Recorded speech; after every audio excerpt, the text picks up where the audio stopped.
জানি বাবা জানি। এই রেসিপিটা বাড়িতে বানিয়ে খাওয়ার পর তোমাদের সবার আমাকে থ্যাংক ইউ বলতে ইচ্ছে করবে।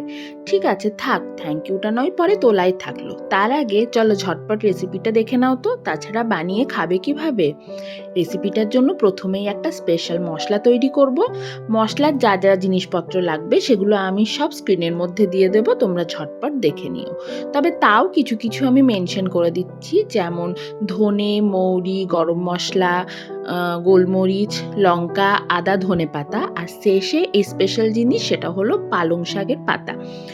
তারপর পুরো মশলাটা রেডি করে নিয়েছি, এবার রান্নায় চলে যাব। পুরো রান্না হবে সর্ষের তেলে। ফোড়নে দিয়েছি জিরে, হিং আর শুকনো লঙ্কা।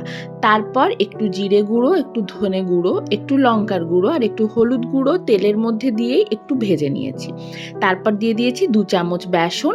বেসনটা দিয়েও আরও খানিকক্ষণ ভেজে নিয়েছি, যতক্ষণ না বেসনের কাঁচা গন্ধটা চলে যায়।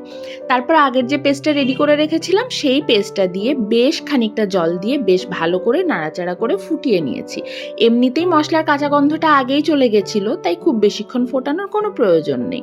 তারপর একটু নুন দিয়ে টেস্টটা ঠিকঠাক ব্যালেন্স করে নিয়ে 3টে সেদ্ধ করে রাখা আলু ঠিক যেরকমভাবে দেখালাম ওরকমভাবে হাত দিয়ে চটকে দিয়ে দিয়েছি এই গ্রেভিটার মধ্যে। আর একদম শেষে দিয়ে দিয়েছি ওপর থেকে আমচুর পাউডার। ব্যাস, তারপর পরোটার সাথে সার্ভ।